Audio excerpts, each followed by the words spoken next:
But a lot of this comes down to communication.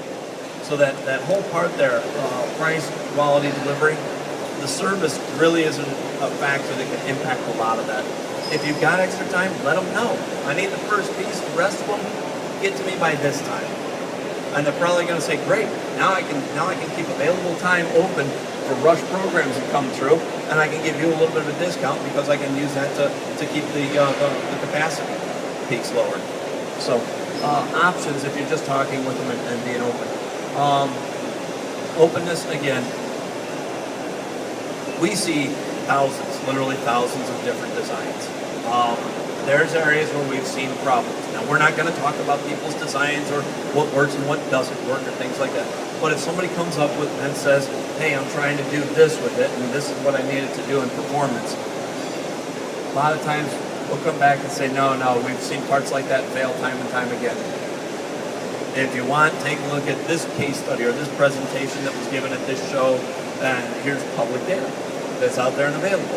Go ahead and take a look at it. Yeah. Public data. And just understand that they want you to be successful. Everybody wants your product to be good.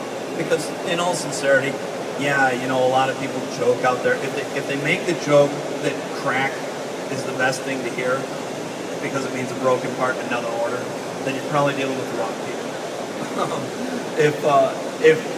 If they think that getting a second order on the same design is valid, you're probably dealing with the wrong people. Really, the best thing we can have is somebody launch a successful product team. Because that means they're going to be viable, they're going to have new ideas, new developments. Hopefully they're going to come back to us with a whole new development cycle. These are the things that we're mostly looking for. Define how you want to communicate. Is it in person? Is it talking directly one-on-one?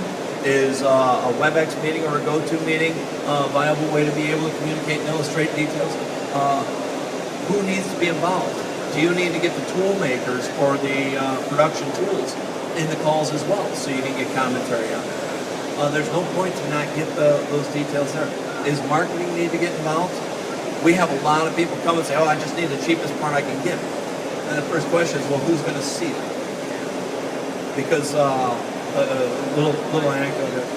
The VP of Virgin Atlantic was doing a conference and got up there and he says, 3 months ago was the first time I ever held a rapid prototype part. Well, I think really what he meant was, or what he should have been saying is, 3 months ago was the first time he realized he was holding a rapid prototype part. Because nobody's going to hand him something with a bunch of stair steps and a bunch of issues with the build. They're going to set somebody down, make that thing pretty, make it look like production, and then hand it to him. And the thing is, if you need to get marketing people involved, where they're going to look at it and say, oh, I don't like these lines. We can't sell with these lines.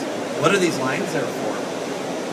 They're going to already be dispositioned against that product, regardless of how good it may be, just because they saw lines.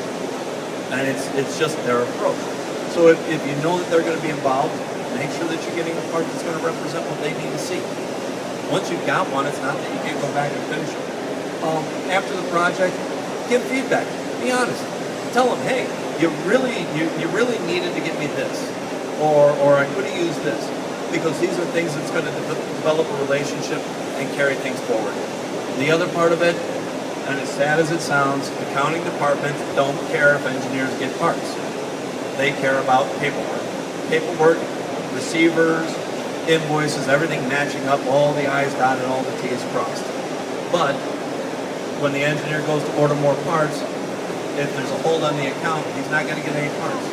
And now you've automatically got upset vendors, upset engineers, and products getting held up because paperwork wasn't taken care of. Simple things, but it's amazing how many times that paperwork becomes a logjam.